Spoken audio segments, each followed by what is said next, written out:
സുവിശേഷത്തെ പ്രതി എരിയുന്ന അഗ്നിയും ഹൃദയത്തിൽ പേറിക്കൊണ്ട് ഇതാ അനേകം വൈദികർ ലോകമെങ്ങും സഞ്ചരിക്കുന്നു. ദൈവരാജ്യവയലിൽ അവരിതാ തളരാതെ മുന്നേറുന്നു. ഇത് അരുണാചൽ പ്രദേശിലെ ഈറ്റാനഗർ രൂപതയിൽ നിരവധി വർഷം മിഷൻ സേവനം ചെയ്ത ഫാദർ മാത്യു പുതിയടത്ത് MCBS. വളരെ സങ്കീർണമായ മിഷൻ മേഖലയായ അരുണാചൽ പ്രദേശിലെ വിശ്വാസി സമൂഹത്തെക്കുറിച്ചും താൻ വികാരിയായി സേവനം ചെയ്ത മെംഗിയോ ഇടവകയെക്കുറിച്ചും തൻ്റെ ദൈവവിളിയുടെ ആഴങ്ങളെക്കുറിച്ചും മാത്യു അച്ഛൻ നമ്മോട് പങ്കുവയ്ക്കുന്നു. ബിജു അച്ഛ, ഷാലോം TV-യിലെ ജോഷു എന്ന ഈ പ്രോഗ്രാമിലേക്ക് സ്വാഗതം. ബിജു അച്ഛൻ്റെ ഔദ്യോഗികമായ പേര് ഫാദർ മാത്യു പുതിയടത്ത് MCBS സഭാംഗമാണ്. അച്ഛൻ്റെ വീട് എവിടെയാ അച്ഛൻ? എൻ്റെ വീട് കാസർഗോഡ് നീലേശ്വരത്താണ് വീട്. നീലേശ്വരം ജില്ലയിൽ. അച്ഛൻ്റെ വീട്ടിൽ ആരൊക്കെയുണ്ട്? ഞങ്ങൾ 8 മക്കളാണ്. ഞാൻ 6ാമത്തെയാണ്. ഞങ്ങൾ 6 ആണും 2 പെണ്ണുമാണ്. എൻ്റെ ഇളയതൊരു പെങ്ങളും അനിയനുമാണുള്ളത്. ബാക്കി 4 ചേട്ടന്മാരും ഒരു ചേച്ചിയും ഉണ്ട്. അപ്പച്ചൻ 2007 മരിച്ചുപോയി. അമ്മച്ചിയുണ്ട്. അവരെല്ലാം ഇപ്പം നീലേശ്വരത്ത് തന്നെയാണ്? അല്ല, അവർ നീലേശ്വരത്ത് ഇപ്പോൾ പറയുകയാണെങ്കിൽ ഒരു ചേട്ടനും ചേച്ചിയും മാത്രമേ ഉള്ളൂ. ബാക്കി എല്ലാവരും പല സ്ഥലത്താണ്. ഗൾഫ് സഹോദരന്മാരെല്ലാം ഗൾഫിലാണ് വർക്ക് ചെയ്യുന്നത്. അപ്പം ഒരു ചേട്ടന് വടക്കഞ്ചേരിയിലുണ്ട്, പാലക്കാട് വടക്കഞ്ചേരിയിലും. ബാക്കി എല്ലാവരും പുറത്താവുള്ളത്. അച്ഛന് നേരത്തെ അരുണാചലിലായിരുന്നു, അരുണാചലിലാണ്. ഇപ്പോൾ കുറച്ച് നാളത്തേക്ക് ബ്രേക്ക് എടുത്ത് കേരളത്തിൽ. ഞാൻ കഴിഞ്ഞ 5 വർഷമായിട്ട് ഞാൻ അച്ഛനായപ്പോൾ തൊട്ട് 2013 ജനുവരിയിലായിരുന്നു എൻ്റെ പട്ടം. അത് കഴിഞ്ഞ് ഞാൻ അരുണാചൽ പ്രദേശിലേക്ക് പോയതാണ്. ഇതുവരെ ഏപ്രിൽ മാസം വരെ ഞാൻ അരുണാചൽ പ്രദേശിലായിരുന്നു. 5 വർഷം അവിടെ തന്നെയായിരുന്നു ജോലി ചെയ്തുകൊണ്ടിരുന്നത്. സാധാരണ നമ്മുടെ ആളുകൾ സെമിനാരി പോകുന്നത് പോലെ 10ാം ക്ലാസ് കഴിഞ്ഞ് സെമിനാരി പോയ ആളാണോ അച്ഛൻ? തീർച്ചയായിട്ടും അല്ല. എപ്പോഴാണ് സെമിനാരി പോയത്? എത്രാമത്തെ വയസ്സിലാണ്? ഞാൻ 30ാമത്തെ വയസ്സിൽ സെമിനാരി ചേർന്നു. 41ാമത്തെ വയസ്സിലായിരുന്നു പട്ടം. എങ്ങനെയാണ് ഇങ്ങനൊരു ദൈവവിളി, പ്രത്യേകിച്ച് ഒരു വൈകിയെന്ന് പറയാൻ പറ്റില്ല, പക്ഷെ എന്നാലും സാധാരണയിൽ നിന്ന് വ്യത്യസ്തമായൊരു സമയത്ത് 30 വയസ്സുള്ളൊരു സാഹചര്യത്തിൽ ഈ ദൈവവിളി തിരിച്ചറിയാനുണ്ടായ ഒരു സാഹചര്യം എന്താ? എങ്ങനെയാണ് ആ ദൈവവിളി തിരിച്ചറിഞ്ഞത്? തീർച്ചയായിട്ടും അതൊരു പണ്ട് ഇത്രയും 30 വയസ്സ് വരെയുള്ളൊരു കഥയായതുകൊണ്ട് നീണ്ട കഥയാണ്. ഒരു ചുരുക്കി പറയാം. എന്നാൽ ഞാൻ വളരെ ഞങ്ങളുടെ കുടുംബം നീലേശ്വരത്ത് ടൗണിലായിരുന്നു താമസിച്ചുകൊണ്ടിരുന്നത്. ശരിക്കും ഞങ്ങൾ ബേസിക്കലി കുറച്ച് കിഴക്ക് ഭീമൻലിയൊക്കെ ആയിരുന്നു ഞങ്ങളുടെ സ്ഥലമൊക്കെ ഉണ്ടായിരുന്നു. പക്ഷേ നീലേശ്വരത്ത് താമസിച്ചുകൊണ്ടിരുന്നു. സാധാരണഗതിയിലൊരു കുടുംബം. പിന്നെ പേരെന്തായിരുന്നു? എൻ്റെ ചാച്ചൻ്റെ പേര് ഫിലിപ്പ് എന്നാണ് വിളിക്കുന്നത്. കൊച്ചേട്ടൻ എന്ന് ആൾക്കാർ വിളിക്കും. Thomas Philip. പുതിയടത്ത് കൊച്ചേട്ടൻ എന്നാണ് ഞങ്ങളുടെ നാട്ടിൽ അറിയപ്പെടുന്നത്. ചാച്ചൻ അവിടുത്തെ ഒരു മലഞ്ചരക്ക് വ്യാപാരിയായിരുന്നു. പിന്നെ അമ്മച്ചി ആനിയമ്മ എന്ന് വിളിക്കും. ഞങ്ങളുടെ ജീവിതം വളരെ സാധാരണഗതിയിൽ ഞങ്ങൾ നീലേശ്വരത്ത് തന്നെ ഞാൻ ഉണ്ടായപ്പോൾ തൊട്ട് ഞങ്ങൾ നീലേശ്വരത്താണ് താമസിക്കുന്നത്. അന്ന് മുതൽ ഞങ്ങൾ ഏതാണ്ട് ഒരു 34 വർഷക്കാലം ഞങ്ങൾ വാടക വീടുകളിൽ പല വീടുകളിൽ താമസിച്ച് നീലേശ്വരത്ത് തന്നെയായിരുന്നു ബിസിനസ്സുമായിട്ട് ബന്ധപ്പെട്ട്. ഞാൻ നീലേശ്വരത്ത് പഠിച്ചു. അപ്പോൾ പ്രധാനമായിട്ടും ഞങ്ങൾ എല്ലാ സാധാരണഗതിയിലുള്ള ഒരു കത്തോലിക്ക കുടുംബത്തിൻ്റെ എല്ലാ ജീവിത ചര്യകളിലൂടെയായിരുന്നു പോകുന്നത്. പള്ളിയിൽ പോക്കും കാര്യങ്ങളൊക്കെ വളരെ സ്ട്രിക്റ്റായിട്ട് ഫോളോ ചെയ്യുന്നൊരു ഇതായിരുന്നു. പ്രത്യേകിച്ച് ഞങ്ങൾക്ക് കൂടുതൽ താല്പര്യം ഉണ്ടായിരുന്നു പള്ളി പോകാനൊക്കെ. ഈ അവധിക്കാലത്തൊക്കെ പോയാൽ സമ്മാനം കിട്ടുന്ന പരിപാടികളൊക്കെ അന്നുണ്ടായിരുന്നല്ലോ. അപ്പോൾ അതുപോലെ പിന്നെ വെള്ളിയാഴ്ച വൈകിട്ട് കുർബാനയുണ്ട്. പിന്നെ ശനിയാഴ്ച രാവിലത്തേത്, ഞായറാഴ്ച, ഈ 3 ദിവസത്തെ കുർബാന എങ്ങനെയെങ്കിലുമൊക്കെ എല്ലാവരും അതിൽ പങ്കെടുക്കാനായിട്ട് പ്രത്യേകം ശ്രദ്ധിക്കുമായിരുന്നു. അമ്മച്ചിയാണെങ്കിൽ അതിനൊക്കെ നിർബന്ധിക്കുമായിരുന്നു. പക്ഷേ അത് സാധാരണഗതിയിൽ ആ ജീവിതം മുമ്പോട്ട് പോയി. എൻ്റെ ഫാദർ ബിസിനസ് ചെയ്ത് ഒത്തിരി കഴിഞ്ഞപ്പോഴത്തേക്കും ബിസിനസ്സിൽ ഒത്തിരി നഷ്ടമൊക്കെ വന്നു. ഒത്തിരി സ്ഥലങ്ങളുണ്ടായിരുന്നു, എല്ലാം കൊടുത്തു. പിന്നെ വീണ്ടും ഞങ്ങൾ പാടെ വീട്ടിൽ നേരത്തെ താമസിച്ചതുകൊണ്ട് ഞങ്ങളതങ്ങ് കണ്ടിന്യൂ ചെയ്തു. ഇപ്പം ഞാൻ 10ാം ക്ലാസ് എത്തിയപ്പോഴത്തേക്ക് ഏതാണ്ട് പൂർണ്ണമായിട്ട് ഞങ്ങളുടെ ബിസിനസ്സുകളെല്ലാം നിർത്തിയിരുന്നു. പല ബിസിനസ്സുകളുണ്ടായിരുന്നു, എല്ലാം നിർത്തി കഴിഞ്ഞു. പിന്നീട് ഞങ്ങളൊരു ചെറിയ ഹോട്ടലും പരിപാടികളൊക്കെ ആയിരുന്നു. അപ്പോൾ ഞാൻ അതിനകത്ത് ഇൻവോൾവായി. Pre degree പഠിക്കുന്നുണ്ടായിരുന്നു. പിന്നെ പ്രീ ഡിഗ്രി കംപ്ലീറ്റ് ചെയ്യാതെ ഞാനിങ്ങനെ ഇരുന്നു. അത് കഴിഞ്ഞ് പല സ്ഥലത്തും ഞാൻ കോട്ടയത്തൊരു കമ്പനിയിൽ, ചെരുപ്പ് കമ്പനിയിൽ ഞാൻ വർക്ക് ചെയ്തിട്ടുണ്ട്. ദിവസം 18 രൂപ 8 മണിക്കൂറിൽ. പ്രീ ഡിഗ്രി കഴിഞ്ഞിട്ട്? പ്രീ ഡിഗ്രി കംപ്ലീറ്റ് ചെയ്തില്ലായിരുന്നു. അപ്പോൾ ഞാൻ പിന്നെ ഹോട്ടൽ ആയിരുന്നു. അപ്പോൾ ഹോട്ടൽ പിന്നെ ഒരു പ്രത്യേക സ്ഥലത്ത് ഞങ്ങൾക്ക് നിർത്തേണ്ടി വന്നു. അത് കഴിഞ്ഞപ്പോഴത്തേക്കും എല്ലാവരും ഞങ്ങളെല്ലാവരും പല വഴിക്ക് ജോലിക്കായിട്ട് പോയി. ഇതെല്ലാം നിർത്തി. അപ്പോൾ അങ്ങനെ വന്നപ്പോൾ ഞാൻ കോട്ടയത്തൊരു കമ്പനിയിൽ, ചെരുപ്പ് കമ്പനിയിൽ, ചിങ്ങവനം എന്ന് പറഞ്ഞ സ്ഥലത്താണ്, ഒരു ചെരുപ്പ് കമ്പനിയിൽ ഞാൻ ജോലിക്ക് ചേർന്നു. അവരുമായിട്ടൊരു പരിചയം ഉണ്ടായിരുന്നു. കേളചന്ദ്രയുടെ ഒരു ഫാമിലിയാണ്. അവരുമായിട്ടൊരു ബന്ധം ഉണ്ടായിരുന്നുകൊണ്ടാണ്, പരിചയം ഉണ്ടായിരുന്നുകൊണ്ടാണ് അങ്ങനൊരു തിരഞ്ഞെടുപ്പ് നടത്തിയത്. അങ്ങനൊരു അവിടെ പോയി 8 മണിക്കൂറിന് 18 രൂപയായിരുന്നു അന്ന് കൂലി. അത് 1993-94 കാലഘട്ടത്തിൽ. അത് കഴിഞ്ഞപ്പം വീണ്ടും എൻ്റെ ചാച്ചന് തോന്നി ഇത് ബിസിനസ് നമുക്ക് വീണ്ടും തുടങ്ങാമെന്നൊക്കെ പറഞ്ഞ് എന്നോട് പറഞ്ഞു നീ വാ തിരിച്ചു പോകാമെന്ന് പറഞ്ഞു. അവിടെ ഞാനൊരു 10 മാസം ഞാൻ ജോലി ചെയ്തോളൂ. അതിൻ്റെ ഇടയ്ക്ക് ഞാൻ അതിൻ്റെ ഒരു 2-3 ലെവലിൽ ഞാൻ കയറിയിട്ടാണ് അവിടെ നിന്ന് ഇറങ്ങിപ്പോരുന്നത്. അപ്പം നാട്ടിൽ തിരിച്ചു വന്നു. ഞങ്ങളൊരു ചെറിയ തോതിൽ ബിസിനസ് തുടങ്ങാമെന്ന് പറഞ്ഞു. ഞങ്ങൾ ഭീമനടി എന്ന് പറഞ്ഞ സ്ഥലത്ത്, അത് അതിന് പ്രധാനപ്പെട്ട ഒരു കാരണം എന്താണെന്ന് വെച്ചാൽ എൻ്റെ ഫാദർ ആദ്യം ബിസിനസ് തുടങ്ങിയത് അവിടെയാണ്. പിന്നെ ഞങ്ങൾക്ക് സ്ഥലം ഉണ്ടായിരുന്നു, ആൾക്കാരുമായിട്ടൊക്കെ പരിചയം ഉണ്ടായിരുന്നത്, ആ നാട്ടിലുള്ളവരുമായിട്ടൊക്കെ നല്ല ബന്ധമുണ്ടായിരുന്നു, ഫാദറിന് ഒരു ഗുഡ് വില്ലുണ്ടായിരുന്നു. അപ്പോൾ അതുകൊണ്ട് തന്നെ ഈ മലഞ്ചരക്ക് കച്ചവടമാണിത്. അപ്പം നമ്മൾ സാധനം കാശ് കൊടുത്തിട്ട് മേടിക്കേണ്ടതാണ്. അപ്പോൾ പൈസ അഡ്വാൻസ് നമ്മുടെ കയ്യിൽ വേണം. അപ്പോൾ അങ്ങനെയുള്ളത് കൊണ്ട് കാര്യമായിട്ടൊരു ഇൻവെസ്റ്റ്മെൻ്റ് ഒന്നും ചെയ്യാൻ പറ്റാത്തതുകൊണ്ട് പരിചയമുള്ളൊരു നാട്ടിലാണെങ്കിൽ ഒരു പക്ഷേ വലിയ ഇൻവെസ്റ്റ്മെൻ്റ് ഇല്ലാതെ നടത്താൻ പറ്റുന്നുള്ള ചിന്തയോടുകൂടി ഫാദർ അവിടെ പോയി ബിസിനസ്സൊക്കെ ഞങ്ങൾ രണ്ടുപേരും കൂടെ വീണ്ടും ഈ തുടങ്ങി. അപ്പോൾ പള്ളിയുടെ കെട്ടിടത്തിലൊരു റൂമൊക്കെ എടുത്ത് ഞങ്ങൾ തുടങ്ങി കഴിഞ്ഞപ്പോഴത്തേക്കും കുറച്ച് കഴിഞ്ഞപ്പോൾ ഗ്രാജ്വലി വീണ്ടും പലരും ചേട്ടന്മാരെല്ലാം ഓരോ സ്ഥലത്ത് ചെറുതായിട്ട് തുടങ്ങാൻ ഇടയായി. എല്ലാവരും സഹോദരന്മാരെല്ലാവരും, പിന്നെ എൻ്റെ ഫസ്റ്റ് കസിൻസും അവരും എല്ലാം ഞങ്ങളെല്ലാം ഒന്നിച്ചായിരുന്നു കാര്യങ്ങളൊക്കെ ചെയ്തുകൊണ്ടിരുന്നത്. അപ്പോൾ അതുകൊണ്ട് അവരെല്ലാവരും ഓരോ ബിസിനസ്സിലേക്ക് ഞങ്ങളെല്ലാവരും തിരിഞ്ഞു വീണ്ടും ഒരു സാധാരണ പഴയ ജീവിതത്തിലേക്ക് വീണ്ടും തിരിച്ചു വന്നു വളരെ പെട്ടെന്ന്.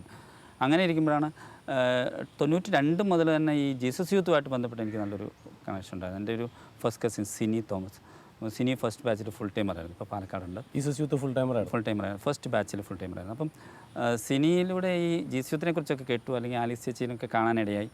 അതിനുശേഷം ആലീസ് ചേച്ചി. അപ്പോൾ അത് കഴിഞ്ഞപ്പോഴത്തേക്കും ഞങ്ങളുടെ കടയിൽ ഹോട്ടലുണ്ടായിരുന്നു. ഇപ്പം ഈ കോളേജ് സ്റ്റുഡൻസ് ഞങ്ങൾക്കൊരു സ്പെഷ്യൽ പാക്കേജ് ഉണ്ടായിരുന്നു, കഞ്ഞി ഉണ്ടായിരുന്നു, ഉച്ചക്കഞ്ഞി ഉണ്ടായിരുന്നു. അപ്പോൾ അത് കുടിക്കാനായിട്ട് 3 രൂപയൊക്കെ അന്ന് പൈസയുള്ളൂ. 3 രൂപ 5 രൂപയ്ക്കൊക്കെ ഒരു കഞ്ഞി കുടിച്ചിട്ട് പോകും. അപ്പോൾ അങ്ങനെ ഈ കോളേജ് കുട്ടികൾ ഒത്തിരി പേര് വരുമായിരുന്നു. അപ്പോൾ ആ കൂട്ടത്തിൽ ചിലർ ഈ ജീസസ് യൂത്തുമായിട്ട് ബന്ധമുണ്ട്. അവരിങ്ങനെ വളരെ നിർബന്ധം. അതിൽ പ്രധാനപ്പെട്ട ഒരാൾ സാബു എന്ന് കാസർഗോഡ്, ഇപ്പം സെഹിയോൻ മിനിസ്ട്രിയിൽ. അപ്പം ഞാനിപ്പോൾ സാബു വന്നിട്ട് ഞങ്ങളെയൊക്കെ ഒത്തിരി നിർബന്ധിക്കുന്നത് ഞാനിപ്പോൾ ഓർക്കുന്നുണ്ട്. അങ്ങനെ ഞാനിങ്ങനെ ഭീമനടിയിൽ ഒരു 1 ഡേ പ്രോഗ്രാം വന്നപ്പോൾ ഞാൻ വെറുതെ പോയി പങ്കെടുത്തു. അതിനുശേഷം അതിന് ശേഷമാണ് ഞാൻ ഈ ബിസിനസ്സിലേക്ക് വരുന്നതും ഈ ഭീമനടി പള്ളിയുടെ മുമ്പിൽ തന്നെ ഈ ബിസിനസ് തുടങ്ങുന്നതും. അപ്പം ആ ഒരു രീതിയിൽ ഞാൻ ജീസസ് യൂത്തുമായിട്ട് ഉൾപ്പെടുത്തു. ആ കാലഘട്ടത്തിൽ ഫുൾ ടൈമറായിരുന്ന ഷിൻഡോ സ്ഥിരമായിട്ട് കടയിൽ വരുമായിരുന്നു, കാസർഗോഡ് ചിറ്റാരിക്കല. ഷിൻഡോ. ഇപ്പോൾ ഷിൻഡോ UK-ലാണ്. അപ്പോൾ ഷിൻഡോ സ്ഥിരമായിട്ട് കടയിൽ വരും, ഫുൾ ടൈമറായിരുന്നു. അപ്പോൾ എന്നോടിങ്ങനെ എന്തെങ്കിലുമൊക്കെ ഫുൾ ടൈമേഴ്സിനൊക്കെ സപ്പോർട്ട് ചെയ്യാനായിട്ട് ആവശ്യപ്പെടും. അപ്പം നമ്മളാ കഴിയുന്നവർ നമ്മളങ്ങനെ സപ്പോർട്ട് ചെയ്തു. അപ്പോൾ കൂടുതൽ അതുമായിട്ട് അടുത്തു. ഒരു 94 ആയപ്പോഴത്തേക്ക് ഏതാണ്ട് ഈ ജീസസ് യൂത്ത് മൂവ്മെൻറ്റിൻ്റെ ഭാഗമായിട്ട് പല കാര്യങ്ങളും ഇൻവോൾവ് ചെയ്യാനായിട്ട് ഇടയായി. എനിക്ക് തോന്നുന്നത് ജീസസ് യൂത്ത് 95 പ്രോഗ്രാം ഇങ്ങനെ ഭയങ്കര പ്രിപ്പയർ ചെയ്തിട്ടുള്ളൊരു പ്രോഗ്രാമായിരുന്നു. അതിൽ പങ്കെടുക്കാനായിട്ട് ഈ സ്റ്റഡി മെറ്റീരിയൽ എല്ലാം കൊണ്ടു തന്നു. പിന്നെ ഞാനത് രജിസ്റ്റർ ചെയ്തു, അതിൽ പങ്കെടുത്തു. അതിനുശേഷം വീണ്ടും ഇങ്ങനെ പോയിക്കൊണ്ടിരിക്കുകയായിരുന്നു. അപ്പം ഞാനിങ്ങനെ വൈകുന്നേരം കടയടച്ച് കഴിഞ്ഞാൽ ഞാൻ ഷിൻഡോ ബാങ്കിലായിരുന്നു അന്ന്. അപ്പോൾ വൈകുന്നേരം ഷിൻഡോ വിളിക്കും. എനിക്ക് ഭീമനടിയിൽ നിന്ന് 10 കിലോമീറ്റർ വിട്ടാൽ ചിറ്റാരിക്കാലായി. അപ്പം ഷിൻഡോ വിളിക്കും. വൈകുന്നേരം ആകുമ്പോൾ ഷിൻഡോയുടെ കൂടെ അവിടെ ചെല്ലും. ഷിൻഡോയുടെ ബൈക്കിലേക്ക് കയറി ഞങ്ങൾ രണ്ടുപേരും കൂടെ എവിടെയെങ്കിലും പ്രയർ ഗ്രൂപ്പിലൊക്കെ പോകും. അപ്പോൾ ആ ഒരു ഷിൻഡോ ഭയങ്കര ഒരു മോട്ടിവേഷനാണ്. ഷിൻഡോ എപ്പോഴും ഇത് നമ്മൾ ഉച്ചയ്ക്ക് ഷിൻഡോയ്ക്ക് ഫ്രീ ടൈമാണ്. അപ്പോൾ എനിക്ക് കുറച്ച് ഫ്രീ ആയിരിക്കും കടയിൽ. ആ സമയം നോക്കി ഷിൻഡോ വിളിക്കും എന്നെ. അപ്പോൾ ഞങ്ങളിത് തന്നെ ദൈവരാജ്യത്തെക്കുറിച്ചുള്ള ഭയങ്കരമായ സംസാരങ്ങളാണ് എപ്പോഴും ഉണ്ടായിക്കൊണ്ടിരുന്നത്. അതെനിക്ക് ഭയങ്കര ഒരു മോട്ടിവേഷനാണ്. പിന്നെ ഞാൻ യാത്ര ചെയ്യുന്ന ആ കാലഘട്ടത്തിൻ്റെ ഒരു പ്രത്യേകത, ഒരു ജീസസ് യൂത്ത് മുന്നേറ്റവുമായിട്ട് ബന്ധപ്പെട്ട് ജീവിക്കുന്ന എല്ലാവരുടെയും ചിന്ത ദൈവരാജ്യത്തെക്കുറിച്ചുള്ളത് മാത്രമായിരുന്നല്ലോ. കാരണം യാത്ര ചെയ്യുമ്പോഴെല്ലാം നമ്മൾ സംസാരിക്കുന്ന ഇതാണ്. അല്ലെങ്കിൽ ചിറ്റാരിക്കാല ടൗണിലൊക്കെ നിന്നിട്ട് വർത്തമാനമൊക്കെ പറഞ്ഞിട്ട് പിരിഞ്ഞു പോകുമ്പോൾ കൈ പിടിച്ചിട്ട് ഒന്നിച്ച് പ്രാർത്ഥിച്ചിട്ടൊക്കെ പോകുന്ന ഒരു ശൈലി ഉണ്ടായിരുന്നു. അപ്പോൾ അതൊക്കെ ഭയങ്കര എനിക്കൊരു മോട്ടിവേഷൻ. അങ്ങനെ ഉള്ളൊരു കാലഘട്ടത്തിലാണ് എനിക്ക് ഇങ്ങനെ ഒരു മിഷണറി ആവണം എന്നുള്ളൊരു ഭയങ്കര ഒരു ആഗ്രഹം മനസ്സിലാച്ചു. ഒരു മിഷണറി ആവണം, ഒരു വൈദികനാകുക എന്നുള്ളത് എന്നെ സംബന്ധിച്ചൊരു പ്രധാനപ്പെട്ട വിഷയമായിരുന്നില്ല. കാസർഗോഡ് സോണൽ സർവീസ് ടീമിൽ അംഗമായിരുന്ന ഫിനാൻസിൻ്റെ കാര്യങ്ങളൊക്കെ നോക്കാനായിട്ട് ജീസസ് യൂത്ത് സർവീസ് ടീമിലുണ്ടായിരുന്നു. ഇപ്പം ഫിനാൻസിൻ്റെ കാര്യങ്ങളൊക്കെ ഇങ്ങനെ ഏൽപ്പിച്ച സമയത്ത് ഞാനും ഷിൻഡോയും കൂടെ നടന്ന് ഇങ്ങനെ പല കാര്യങ്ങളിൽ ഇൻവോൾവ് ചെയ്തു. വീട് വെക്കുന്നത്, കല്യാണം നടത്തുക, അങ്ങനെയൊക്കെ കാര്യങ്ങളൊക്കെ ഇൻവോൾവ് ചെയ്തപ്പം നമ്മുടെ വരുമാനത്തിൻ്റെ നല്ലൊരു ഭാഗം ഇതിന് വേണ്ടിയിട്ട് തന്നെ ചിലവഴിക്കുകയായിരുന്നു അന്ന്. പക്ഷേ വീട് അത്ര എന്താ പറയുക, കുടുംബത്തിൽ അത്ര വലിയ സാമ്പത്തികമായിട്ട് ഭദ്രത ഒന്നും ആയിരുന്നില്ല അന്നേരം. പക്ഷേ എങ്കിൽ കൂടി നമുക്കിങ്ങനെ ചെയ്യാനായിട്ടൊരു സ്വാതന്ത്ര്യം ഉണ്ടായിരുന്നു. എല്ലാവരും അതിന് ഒരു മൗനസമ്മതം ഉണ്ടായിരുന്നു. അപ്പോൾ വൈകുന്നേരം ആകുമ്പോഴത്തേക്കും പോകുന്നു, വീട്ടിൽ വിളിച്ച് പറഞ്ഞ് ഞാൻ ഇന്ന് വൈകിട്ട് വരികയില്ലാന്ന് പറയുന്നു, എവിടെയെങ്കിലും പോകുന്നു.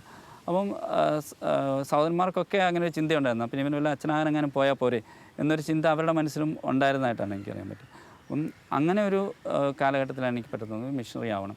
അങ്ങനെ ഞാൻ 98 ഞാനൊരു ജീസസ് യൂത്തിൻ്റെ ഒരു പ്രോഗ്രാം ഉണ്ട്, ഗ്രേസ് എന്ന് പറഞ്ഞിട്ടൊരു പ്രോഗ്രാം ചിറ്റാരിക്കാലിൽ വെച്ച് നടന്നു. അപ്പോൾ ഈ പ്രോഗ്രാം കഴിഞ്ഞിട്ട് വന്നപ്പോഴത്തേക്ക് എനിക്ക് ഭയങ്കര നടുവേദനയായി. അപ്പോൾ ഡോക്ടറെ അടുത്ത് പോയി പരിശോധിച്ചപ്പോഴത്തേക്ക് എനിക്ക് TB ആയിരുന്നു. അതൊരു സീരിയസ് ആയിട്ടുള്ളൊരു അവസ്ഥയിലാണ് ഡോക്ടർ പറഞ്ഞു. അപ്പം അന്നേരം ആദ്യം ഉണ്ടായിരുന്നതിനേക്കാൾ ഒരു 5 കിലോ കുറഞ്ഞു. അന്ന് ഞാൻ 47 കിലോയേ ഉണ്ടായിരുന്നുള്ളൂ. അത് 40 അപ്പം ഡോക്ടർമാർ പറഞ്ഞത് വളരെ സീരിയസ് ആണ്, അതുകൊണ്ട് ഒരു മാസം റെസ്റ്റ് എടുക്കണമെന്ന് പറഞ്ഞു. അപ്പോൾ ഞാനിങ്ങനെ വീട്ടിൽ കിടക്കുക. അപ്പോൾ വീട്ടിൽ കിടക്കുമ്പോൾ ഈ രാത്രി ഒരു 4 മണിക്കൂർ ഭയങ്കര വേദനയാണ് നടുവേദന, മരുന്നും കഴിച്ച് കിടക്കും. അപ്പം എൻ്റെ പെങ്ങൾ നേഴ്സായിരുന്നു. അപ്പോൾ അവൾ പറഞ്ഞു, ഇത് മരുന്നുണ്ട്, ഇത് കഴിച്ചാൽ മതി, വേദന എടുക്കുകയില്ല, 2-3 മണിക്കൂർ നേരം വേദന എടുക്കാതെ കിടക്കാം. ഞാൻ പറഞ്ഞു, ഇത്രയും കടുപ്പമുള്ള മരുന്നുകൾ കഴിക്കുന്ന കൂട്ടത്തിൽ ഇതും കൂടെ കഴിച്ച് ഞാൻ വേദന ഇതാക്കണോ? അതിന് പകരം ഞാൻ കർത്താവായിട്ട് ഒരു കരാറിലെത്തി. ഞാൻ പറഞ്ഞു, ഞാൻ ഈ വേദന സഹിച്ചേക്കാം, പക്ഷേ ഇവിടുന്ന് എഴുന്നേൽക്കുമ്പോഴത്തേക്ക് എനിക്കൊരു തീരുമാനം വേണം. ഞാൻ ഒരു മിഷണറി ആവണോ അല്ലെങ്കിൽ ഒരു പെണ്ണുകെട്ടിയ ഒരു കുടുംബസ്ഥനാവണോ എന്നുള്ളൊരു തീരുമാനം എനിക്ക് കിട്ടണം. ഞാൻ എൻ്റെ സുഹൃത്തുക്കളെല്ലാം സുഹൃത്തുക്കളെ, അതുപോലെ പിന്നെ ഞാൻ സൺഡേ സ്കൂൾ അധ്യാപകനും സൺഡേ സ്കൂൾ HM ഒക്കെ ആയിരുന്നു. അപ്പം സൺഡേ സ്കൂളിലെ അധ്യാപകരെയൊക്കെ വിളിച്ച് പറഞ്ഞു, എനിക്ക് വേണ്ടി പ്രത്യേകം പ്രാർത്ഥിക്കണം, ഞാനിങ്ങനൊരു ഇതിലാണുള്ളത്, അപ്പോൾ അതിനുവേണ്ടി പ്രാർത്ഥിക്കണം എന്ന് പറഞ്ഞു. ഓക്കെ, അവർ പ്രാർത്ഥിക്കാമെന്ന് പറഞ്ഞു. അപ്പോൾ ആ ഒരു ലൈനിൽ അപ്പോൾ അത് തീർന്നപ്പോഴത്തേക്ക് അതിൻ്റെ ഇടയ്ക്ക് തന്നെ അവിടെ കിടക്കുന്ന അവസരത്തിൽ തന്നെ എനിക്ക് നല്ലൊരു എക്സ്പീരിയൻസ് ഉണ്ടായി. ഒന്ന് എന്താണെന്ന് വെച്ചാൽ, ഈ വേദനയുടെ ഇടയ്ക്ക് എല്ലാ ദിവസവും രാത്രി വേദന എടുക്കും. അപ്പോൾ ഒരു ദിവസം ഞായറാഴ്ച വന്നു. അപ്പോൾ എനിക്ക് വേദപാഠം ഒഴിവാക്കാൻ പറ്റില്ല, എനിക്ക് എന്തായാലും വേദപാഠത്തിന് പോകണം. പക്ഷേ വീട്ടിലുള്ളവരോട് വേദപാഠം പഠിപ്പിക്കാൻ പോകണം. അപ്പം വീട്ടിലുള്ളവരോട് പറഞ്ഞാൽ അവർ സമ്മതിക്കില്ല, എനിക്ക് ഉറപ്പാണ്. അപ്പം ഞാനിങ്ങനെ കിടന്ന് ഉറങ്ങുന്ന തലേദിവസം രാത്രി പ്രാർത്ഥിച്ചു, കർത്താവേ, ഇന്ന് രാത്രിയിൽ എനിക്ക് നന്നായിട്ടൊന്ന് ഉറങ്ങണം. ഇന്ന് രാത്രി ഉറങ്ങുവാണെങ്കിൽ രാവിലെ എഴുന്നേറ്റ് എനിക്ക് വേദപാഠത്തിന് പോകാം, ഉറങ്ങിയില്ലെങ്കിൽ പറ്റിയില്ല. അപ്പോൾ ഞാൻ അന്ന് സാധാരണ പോലെ പ്രാർത്ഥിച്ച് കിടന്നു. അന്ന് രാത്രി എനിക്കൊരു വേദന ഉണ്ടായിരുന്നില്ല, നന്നായിട്ട് ഉറങ്ങി. നേരം വെളുത്ത് കഴിഞ്ഞപ്പോൾ ഞാൻ ഇങ്ങനെ ശബ്ദമൊക്കെ കേൾക്കുന്നുണ്ട്. ഞാൻ അനങ്ങാതെ അവിടെ കിടന്നു, ശബ്ദമൊക്കെ കേൾക്കുന്നുണ്ട്. അപ്പോൾ എല്ലാവരും പതുക്കെ പള്ളിയിൽ പോകാനുള്ള ഒരുക്കങ്ങളൊക്കെ നടത്തുന്നുണ്ട്. അപ്പോൾ എല്ലാവരും കാപ്പിയൊക്കെ റെഡിയാക്കി വെച്ചിട്ട് എല്ലാവരും പള്ളിയിലേക്ക് പോയി. എന്നിട്ട് പറഞ്ഞ്, കാപ്പിയൊക്കെ റെഡിയാക്കി വെച്ചിട്ടുണ്ട്, നീ എഴുന്നേറ്റ് കുടിച്ചോണം എന്നൊക്കെ പറഞ്ഞു വെച്ചും എല്ലാവരും പോയി. ഞാൻ അവിടെ തന്നെ കിടന്നു. ഇവരെല്ലാവരും പോയത് രാവിലത്തെ കുർബാനയ്ക്കാണ്. അപ്പോൾ 2 പള്ളിയിലാണ്, അവർ നീലേശ്വരം പള്ളിയിലാണ് പോകുന്നത്. അപ്പോൾ എനിക്ക് വേദപാഠം പഠിപ്പിക്കാൻ പോകേണ്ട പടന്നക്കാട് പള്ളിയിലാണ്. അപ്പം ഞാൻ ഇവരെല്ലാവരും പോയ സമയത്ത് ഞാൻ പതുക്കെ എഴുന്നേറ്റിട്ട് തുണിയൊക്കെ മാറി പെട്ടെന്ന് തന്നെ ഇവർ വരുന്നതിന് മുമ്പ് തന്നെ ഞാൻ ബൈക്കെടുത്ത് ഇതിന് പോയി, വേദപാഠത്തിന് പോയി, വേദപാഠം പഠിപ്പിക്കാൻ പോയി. വേദപാഠം കഴിഞ്ഞ് തിരിച്ചു വന്നു. സ്വാഭാവികമായിട്ടും നമുക്കറിയാം ഒരു വഴക്കൊക്കെ ഉണ്ടാവും, അതൊക്കെ കിട്ടി, അതൊക്കെ മേടിച്ചു, കിടന്നു. വീണ്ടും ഇതേ അവസ്ഥ, രാത്രി കിടന്നുറങ്ങാൻ പറ്റുന്നില്ല, നടുവേദന എടുക്കുന്നുണ്ട്. പക്ഷേ ഇത് കഴിഞ്ഞപ്പോഴത്തേക്ക് എനിക്ക് തോന്നി, എല്ലാവരുടെയും പ്രാർത്ഥന കൊണ്ടൊക്കെ ആയിരിക്കാം, എനിക്ക് തോന്നി ഇതെനിക്കൊരു വഴി, ദൈവം ഒരു മിഷണറി എന്നുള്ളൊരു തലത്തിലേക്ക് ദൈവം എന്നെ കൊണ്ടുപോവുകയാണെന്നുള്ളൊരു ബോധ്യം എനിക്കുണ്ടായി. അത് 98-ലുണ്ടായൊരു അവസ്ഥയാണ്. പിന്നീട് അത് ഗ്രാജുവലി മുമ്പോട്ട് പോയി. 2000-ൽ ജീസസിൻ്റെ ഒരു വലിയൊരു പ്രോഗ്രാം ഉണ്ടായിരുന്നു, ഗ്ലോറിയ 2000 എന്ന് പറഞ്ഞിട്ട് ചിറ്റാരിക്കാൽ വെച്ചൊരു പ്രോഗ്രാം ഉണ്ടായിരുന്നു. ആ പ്രോഗ്രാമുമായിട്ട് ബന്ധപ്പെട്ട് അതിൻ്റെ ഫിനാൻസും അങ്ങനെയുള്ള പല കാര്യങ്ങളിൽ ഇൻവോൾവ് ആയതുകൊണ്ട് ഞാൻ എന്ത് ചെയ്തു, അന്ന് പിന്നെ അതിൻ്റെയും കൂടി അങ്ങോട്ടൊരു കമ്മിറ്റ്മെൻറ്റിലേക്ക് അങ്ങ് പോകാം, ഇതിൽ നിന്ന് മാറാനുള്ളൊരു സമയം ആയി എന്ന കാര്യം കണക്കാക്കിയിട്ട് ഞാൻ എൻ്റെ അപ്പനോട് പറഞ്ഞു, ഞാൻ ഇപ്പോൾ മാറുവാണ്, നിർത്തുവാണ്, ഞാൻ ഒന്നെങ്കിൽ ഒരു വൈദികനാവും അല്ലെങ്കിൽ ഒരു മിഷണറി ആയിട്ട് നോർത്ത് ഇന്ത്യയിൽ എവിടെയെങ്കിലും വർക്ക് ചെയ്യും, എന്താണെന്നുള്ള തീരുമാനം ഉണ്ടായിരുന്നു. അങ്ങനെ അപ്പനെ ഏൽപ്പിച്ചിട്ട് ഞാൻ അവിടുന്ന് മാറുമായിരുന്നു. സെമിനാരിൽ ചേരുന്നത് 2002-ലാണ്. പിന്നെ ഒരു 1.5 വർഷക്കാലം ഞാനിങ്ങനെ ഒരു അന്വേഷണത്തിലായിരുന്നു, എന്ത് ചെയ്യണം, എവിടെ പോകണം. ഞാൻ പല സ്ഥലത്ത് യാത്ര ചെയ്തു. അങ്ങനെയാണ് 2002-ൽ ദിവ്യജ്യോതി എന്ന് പറയുന്ന ജീസസിൻ്റെ നാഷണൽ ഇൻ്റർസെഷൻ ക്യാമ്പയിൻ്റെ ഭാഗമായിട്ട് ഞാനും റജി കൊട്ടുകാപ്പള്ളിയും കൂടെ നോർത്ത് ഈസ്റ്റിൽ കൂടെ ഒരു യാത്ര ചെയ്തു. അപ്പം ആ ഒരു യാത്രയിൽ എനിക്ക് നോർത്ത് ഈസ്റ്റിനെ ഒന്നുകൂടെ അടുത്തറിയാൻ പറ്റി. ഇതിനേക്കാളൊക്കെ പ്രധാനമായിട്ട് നോർത്ത് ഈസ്റ്റിലേക്ക് പോകുമ്പോൾ എൻ്റെ ഏറ്റവും വലിയ സന്തോഷം എന്ന് പറയുന്നത് ഈ അരുണാചൽ പ്രദേശിൽ പോകാൻ പറ്റുന്നുള്ളൊരു ചിന്തയുണ്ടായിരുന്നു. പക്ഷേ എന്തുകൊണ്ടോ എനിക്ക് അരുണാചൽ പ്രദേശിൽ കയറാൻ പറ്റിയില്ല അന്ന്. കാരണം 1997 ജീസസിൻ്റെ ഒരു ഓൾ കേരള കോൺഫറൻസിൻ്റെ സമയത്ത് ഇങ്ങനെ ഓരോ സോണിനും ഓരോ സംസ്ഥാനത്തിനെ പ്രാർത്ഥിക്കാനായിട്ട് കൊടുത്തു. അപ്പോൾ മിഷൻ പ്രദേശങ്ങളായിട്ട് ദത്തെടുത്ത് പ്രാർത്ഥിക്കാൻ പറഞ്ഞു. അപ്പോൾ അങ്ങനെ വന്നപ്പോഴത്തേക്കും ഞങ്ങൾക്ക് കാസർഗോഡുകാർക്ക് തന്നത് അരുണാചൽ പ്രദേശാണ്. അപ്പോൾ ആ ഒരു സർവീസ് ടീമിൽ വന്നിരുന്നപ്പോൾ അവരെല്ലാവരും പറഞ്ഞു, ഒരു കാര്യം ബിജു അതിന് വേണ്ടിയിട്ട് കോർഡിനേറ്റ് ചെയ്യാൻ വേണ്ടിയിട്ട് പ്രയർ ഇൻ്റർസെഷൻ ക്യാമ്പയിൻ കോർഡിനേറ്റ് ചെയ്യണമെന്നൊക്കെ പറഞ്ഞു. ഓക്കെ, ഞാൻ പറഞ്ഞു ഓക്കെ ചെയ്യാമെന്ന് പറഞ്ഞു. അപ്പോൾ എനിക്ക് വരയ്ക്കാനൊന്നും അറിയത്തില്ല. അപ്പോൾ ഞങ്ങളുടെ കൂട്ടത്തിൽ നന്നായിട്ട് വരയ്ക്കുന്ന ഒരു ജസ്റ്റിനുണ്ട്. ജസ്റ്റിനോട് പറഞ്ഞിട്ട് ജസ്റ്റ് കൊന്തമണികൾ കൊണ്ടൊരു അരുണാചലിൻ്റെ മാപ്പൊക്കെ വരച്ചു. ഓക്കെ, എനിക്കറിയാവുന്ന ഡീറ്റെയിൽസൊക്കെ അവിടെ നിന്നൊക്കെ സംഘടിപ്പിച്ച് ഒത്തിരിയെല്ലാം എഴുതി വെച്ചും അതിൻ്റെ ഫോട്ടോസ്റ്റാറ്റ് കോപ്പി എടുത്ത് എല്ലാവർക്കും വിതരണം ചെയ്ത് പ്രാർത്ഥിക്കാനായിട്ട് ഞങ്ങളും അങ്ങനെ പ്രാർത്ഥിച്ച് തുടങ്ങി. അന്ന് മുതൽ ഈ അരുണാചൽ പ്രദേശിന് വേണ്ടി പ്രാർത്ഥിക്കുന്നു. അപ്പോൾ ഈ നോർത്ത് ഈസ്റ്റ് ചെന്നപ്പം ഒരച്ഛൻ പറഞ്ഞു, അച്ഛനൊക്കെ തെസ്പൂരിൽ നിന്ന് അച്ഛനെ കണ്ടു, അങ്ങോട്ട് അരുണാചലിലേക്ക് മിഷണറിമാർക്ക് പ്രവേശനമില്ല. അപ്പോൾ അരുണാചലിൽ അന്നേരം വർക്ക് ചെയ്യുന്ന ഒരു അച്ഛനുണ്ടായിരുന്നു. അപ്പോൾ അച്ഛൻ പറഞ്ഞു, ഞാൻ നിങ്ങൾക്ക് പാസ് ഉണ്ടാക്കി തരാം അരുണാചൽ വരാം. അപ്പോൾ ഞങ്ങളുടെ മനസ്സിൽ ഞങ്ങൾക്ക് രണ്ടുപേർക്കും ഭയങ്കര സന്തോഷമായി. പക്ഷേ അൺഫോർച്ചുനേറ്റ്ലി ഞങ്ങൾക്ക് എന്താ പറ്റിയെന്ന് വെച്ചാൽ റെജിയുടെ കൊച്ചിന് സുഖമില്ലെന്ന് പറഞ്ഞ് പെട്ടെന്നൊരു മെസ്സേജ് വന്നു കേരളത്തിൽ നിന്ന്. വൈഫ് അന്നേരം പുറത്ത് സൗദിയിൽ ജോലി ചെയ്യായിരുന്നു. അപ്പോൾ അതുകൊണ്ട് ഞങ്ങൾക്ക് പിന്നെ പെട്ടെന്ന് തിരിച്ച് പോകേണ്ടി വന്നു. അന്ന് എനിക്ക് ഏതായാലും അരുണാചലിൽ കയറാൻ പറ്റിയില്ല. അന്ന് അരുണാചലിൽ രൂപതയില്ല. രൂപതയില്ല. അരുണാചലൊരു ഓർഗനൈസ്ഡ് ആയിട്ടുള്ളൊരു സിസ്റ്റം വളരെ 2002 ഏതാണ്ടൊക്കെ ആയിട്ടുണ്ടായിരുന്നു. മിഷനുണ്ട്, ആളുകളുണ്ട്, പക്ഷേ രൂപത ഇല്ല നമുക്ക്. രൂപതയായിട്ടില്ലായിരുന്നു. 2006 രൂപത വരുന്നത്. അപ്പോൾ ആ ഒരു രീതിയിലാണ് ഒരു ഗ്രാജുവലായിട്ടുള്ളൊരു വളർച്ചയിലാണ് ഞാൻ ഈ ഒരു വൈദിക ജീവിതം തിരഞ്ഞെടുക്കുന്നത്. അതിനും കാരണമുണ്ട്. അതിനും ഷിൻഡോ ഒക്കെ കാരണമായെന്ന് വേണമെങ്കിൽ പറയാം. MCBS എനിക്ക് മിഷനറി എല്ലാ ദിവസവും കുർബാനയ്ക്കൊക്കെ കടയൊക്കെ ഉണ്ടായിരുന്ന സമയത്ത് ഞങ്ങളെല്ലാവരും എല്ലാ ദിവസവും രാവിലെ എഴുന്നേറ്റ് കുർബാനയ്ക്കൊക്കെ പോകുമായിരുന്നു. അപ്പോൾ വിശുദ്ധ കുർബാനയോടുള്ളൊരു താല്പര്യം ഭയങ്കരമായിട്ടുണ്ടായിരുന്നു. പിന്നെ ഒപ്പം തന്നെ ഒരു മിഷനറി ആവണമെന്നുള്ളൊരു രണ്ടും കൂടെ വന്നു. അപ്പോൾ അങ്ങനെ വന്നപ്പോൾ ഈ കോൺഗ്രിഗേഷൻ പേര് തന്നെ missionary congregation of the blessed sacrament. അപ്പോൾ ഞാൻ നോക്കിയപ്പോൾ രണ്ടും കൂടെ ദിവ്യകാരുണ്യ മിഷനറി സഭ. അപ്പോൾ രണ്ടും കൂടെ വന്നപ്പോഴത്തേക്ക് എനിക്ക് തോന്നി ഓക്കെ, ഇതിപ്പോൾ ഏതാണ്ട് ഞാൻ ഉദ്ദേശിച്ച രണ്ട് കാര്യം ഇതിനകത്തുണ്ടല്ലോ. അപ്പോൾ ആ ഒരു തലത്തിൽ നിന്നപ്പോഴാണ് ഷിമോഗയിലൊക്കെ മിഷൻ്റെ ഉണ്ട്. അപ്പോൾ ഞാൻ ഷിൻഡോയും കൂടെ ഒരിക്കലും അവിടെ ഒരു പ്രോഗ്രാമിനൊക്കെ പോയി. അപ്പോൾ അങ്ങനെയൊക്കെ ആയപ്പോൾ എനിക്ക് തോന്നി ഇത് കൊള്ളാം, എനിക്ക് ഈ ഒരു സംഭവം നല്ലതായിരിക്കും എന്നുള്ളൊരു ചിന്ത എൻ്റെ മനസ്സിൽ വന്നു. പിന്നെ ഈ സഭയിൽ പെട്ട ഒരു ഡീക്കൻ ഉണ്ടായിരുന്നു, ജോമോൻ കൊച്ചുകണിയാൻ പറമ്പിൽ അച്ഛനാണ്. അച്ഛനെ ഞങ്ങളുടെ ഇടവകയിലൊക്കെ ശുശ്രൂഷയ്ക്കായിട്ടൊക്കെ ഫീസ്റ്റ് ഡേയുടെ സമയത്തൊക്കെ വരുമായിരുന്നു. അപ്പോൾ അച്ഛനുമായിട്ട് പരിചയപ്പെട്ടപ്പോഴാണ് അച്ഛൻ എനിക്കിങ്ങനെ ഒരു വഴിയൊക്കെ തുറന്ന് തന്നത്. എന്തായാലും അങ്ങനെ MCBSൽ ചേർന്നു. അങ്ങനെ ഞാൻ MCBS സഭയിൽ എത്തിയത്. എനിക്ക് രണ്ട് കാര്യങ്ങൾ ചോദിക്കാനുണ്ട്. ഒന്ന്, ഈ MCBSൽ എത്ര വർഷത്തെ പരിശീലനത്തിന് ശേഷമാണ് അച്ഛനായത്? സാധാരണഗതിയിൽ എല്ലാവർക്കും 11-12 വർഷമാണ് വരുന്നത്. എന്നെ സംബന്ധിച്ച് ഞാൻ പ്രീ ഡിഗ്രി കംപ്ലീറ്റ് ചെയ്തിട്ടില്ലായിരുന്നു. അതുകൊണ്ട് ഞാൻ വീണ്ടും 16 വയസ്സുകാരനായിട്ടാണ് അവിടെ പോയിട്ടിരിക്കുന്നത്. അപ്പം പ്രീ ഡിഗ്രി കംപ്ലീറ്റ് ചെയ്തിരുന്നെങ്കിൽ എനിക്ക് അന്നേരം 1 വർഷം 2 വർഷം എനിക്ക് കട്ട് ചെയ്ത് കിട്ടിയേനെ, അല്ലെങ്കിൽ 1 വർഷമെങ്കിലും കട്ട് ചെയ്ത് കിട്ടിയേനെ. അപ്പോൾ പ്രീ ഡിഗ്രി പോലും ഇല്ല. അപ്പോൾ ഞാൻ വീണ്ടും പോയിട്ട് അവിടെ ഇരിക്കുകയാണ്. അവിടെ പഠിക്കാൻ വേണ്ടി പോയിരിക്കുമ്പോൾ ഭയങ്കര തമാശ, കാരണം ബാക്കിയെല്ലാം 16 വയസ്സുള്ളതാണ്. അപ്പോൾ അതിനേക്കാൾ വലിയൊരു തമാശയുണ്ട്. അതിൻ്റെ ഒരു ക്യാമ്പിലേക്ക് ഞാൻ പോകുന്നത് എവിടെയാണെന്ന് വെച്ചാൽ 10ാം ക്ലാസ്സുകാരുടെ ഹിസ്റ്ററി മേക്കേഴ്സ് നമ്മുടെ പ്രോഗ്രാം കഴിഞ്ഞിട്ട് അതിൻ്റെ പരിപാടികളെല്ലാം തീർത്തിട്ട് ഞാൻ കയറുന്നത് 10ാം ക്ലാസ്സുകാരുടെ ക്യാമ്പിലേക്കാണ്. അപ്പോൾ പിന്നെ ഞങ്ങളുടെ സെമിനാരിൽ തന്നെ ഉണ്ടായിരുന്നൊരു ക്യാമ്പിൽ പങ്കെടുക്കാനാണ് ഞാൻ പോകുന്നത്. അപ്പോൾ ആ ക്യാമ്പിലും പങ്കെടുത്ത് ഇതിനകത്ത് സെമിനാരിൽ ചെന്ന് കഴിഞ്ഞപ്പോൾ ഞാൻ നോക്കിയപ്പം എൻ്റെ കൂടെ തന്നെ കുറച്ച് ഡിഗ്രി കഴിഞ്ഞിട്ട് വന്ന വേറൊരു സഹോദരനും ഉണ്ടായിരുന്നു. അപ്പോൾ ഞങ്ങൾക്ക് കുറച്ച് സീനിയർ 2 പേരായല്ലോ. അങ്ങനെ ഒരു സന്തോഷം അന്നേരം ഉണ്ടായിരുന്നു. അതിനുശേഷം ഇത്തിരി എന്താ പറയണ്ടേ, ബുദ്ധിമുട്ടി എന്ന് പറഞ്ഞാൽ 10-13 വർഷത്തെ ഗ്യാപ്പാണ്. പഠനമൊന്നുമില്ല, കടയിലിരുന്ന് കണക്കും കൂട്ടിക്കൊണ്ടിരുന്ന ആളാണ്. അപ്പോൾ അവിടെ പോയിട്ട് ഇംഗ്ലീഷ് മുതലെല്ലാം പഠിക്കണം, ഒന്നും അറിയത്തില്ല. അപ്പോൾ ഇങ്ങനെ അടുത്ത് പോയിരുന്നപ്പോൾ ഞാൻ എൻ്റെ ഏറ്റവും പുറകിൽ പോയിട്ടിരിക്കുക ബെഞ്ചിൻ്റെ. അപ്പം ഞാൻ റെക്ടറച്ചോട് പറഞ്ഞു, അച്ഛാ എനിക്ക് ഇങ്ങനെ പഠിക്കാനൊക്കെ ബുദ്ധിമുട്ടായിരിക്കും, അപ്പോൾ ഞാൻ നന്നായിട്ടൊന്ന് എഴുതി പഠിക്കണം, അതുകൊണ്ട് എനിക്കൊരു സ്വസ്ഥമായിട്ടൊരു സ്ഥലം തരണം എന്നൊക്കെ പറഞ്ഞ് എന്നെ ഏറ്റവും സൈഡിൽ പുറകിൽ കൊണ്ടുവരിച്ചു. അപ്പോൾ ഞാനിരുന്ന് എഴുതിയിരുന്ന് പഠിക്കുക. അപ്പോൾ എല്ലാ ഇംഗ്ലീഷ് വാക്കുകളും എല്ലാം എഴുതി പഠിക്കണമല്ലോ. അങ്ങനെ പഠിച്ച് ഇങ്ങനെ ഭയങ്കര ബോറിങ്ങായി, കാരണം ചില ടെൻഷനൊന്നുമില്ല. അപ്പോൾ ഒരു ദിവസം ഞാൻ പോയിട്ട് എൻ്റെ റെക്ടറച്ചോട് പറഞ്ഞിട്ടുണ്ട്, എൻ്റെ റെക്ടറച്ച ഇത് ജീവിതം ഭയങ്കര ബോറിങ്ങാണ്, കാരണം ടെൻഷനൊന്നുമില്ല, ഒന്നുമില്ലെങ്കിൽ ഒരല്പം ടെൻഷനെങ്കിലും താ അച്ഛാന്ന് പറഞ്ഞു. അപ്പോൾ അച്ഛൻ പറഞ്ഞു പേടിക്കേണ്ട, അച്ഛനായി കഴിയുമ്പോൾ അത് കിട്ടിക്കോളും എന്ന് പറഞ്ഞു. അങ്ങനെ അച്ഛനെ ആശ്വസിപ്പിച്ച് അവിടുന്ന് പറഞ്ഞു വിട്ടു. വീണ്ടും ഞാൻ അവിടെ വന്നിരുന്ന് പഠിക്കുകയാണ്. അങ്ങനെ പഠിച്ച് അവിടുന്ന് 33ാമത്തെ വയസ്സിൽ ഞാൻ +2 പാസ്സായി. എത്ര വർഷത്തെ പരിശീലനം ഉണ്ടായിരുന്നു? എനിക്ക് 11 വർഷം ഉണ്ടായിരുന്നു. 11 വർഷം പരിശീലനത്തിൽ കടന്നു. 1 വർഷം മാത്രമേ എനിക്ക് കുറവ് വന്നുള്ളൂ, അതെൻ്റെ റീജൻസി ആയിരുന്നു. ബാക്കി സാധാരണ എല്ലാം. അതിൻ്റെ ഏത് വർഷമാണ് വൈദികനായത്? 2013 ജനുവരി 5-ാം തീയതി. 2013 ജനുവരി 5-ാം തീയതിയാണ് വൈദികനായത്.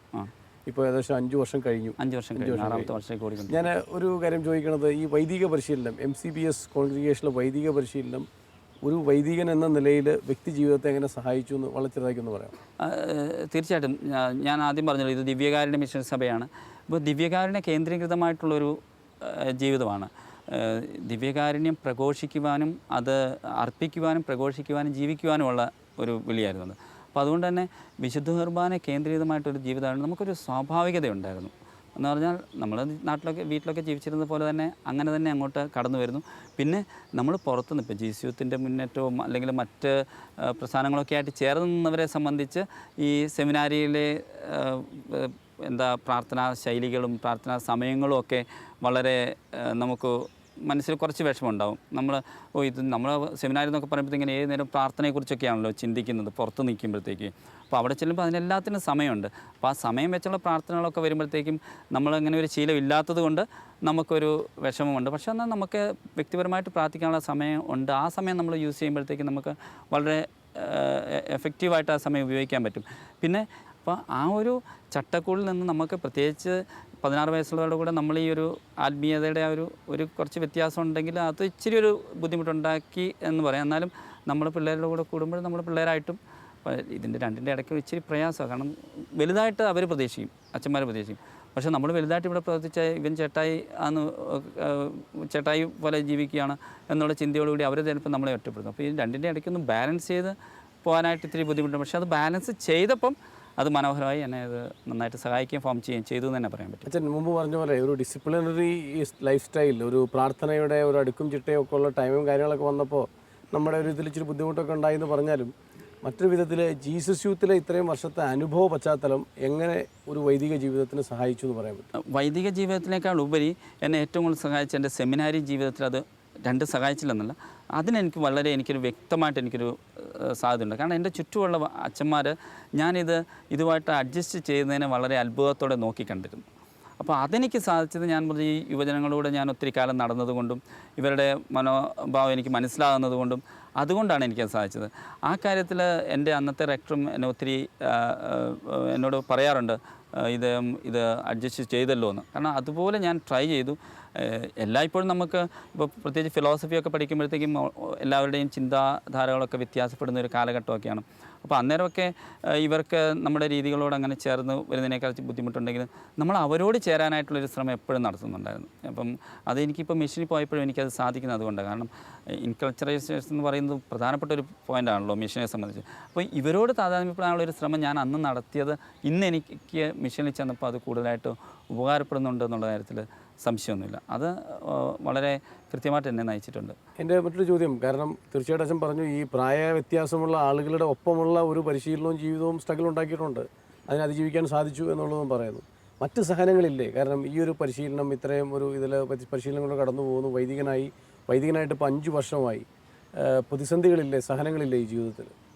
അല്ല, സഹനങ്ങൾ ഞാൻ പറയുന്നത് ഏത് ജീവിതത്തെ സംബന്ധിച്ചാണെങ്കിലും സഹനങ്ങളുണ്ട്. പിന്നെ അത് നമ്മളെങ്ങനെ എടുക്കുന്നു എന്നുള്ളതിനനുസരിച്ചാണല്ലോ. ഇത് എൻ്റെ ചോയ്സാണ്, ഞാൻ ഏറ്റെടുത്തത്. ഞാൻ ഇടയ്ക്കിടയ്ക്ക് പറയാറുണ്ട്, വളരെ റിസ്ക്കി ആയിട്ടുള്ള കാര്യങ്ങൾ എടുക്കണമെന്ന് ഞാൻ ചിലപ്പോൾ നിർബന്ധം പിടിക്കും.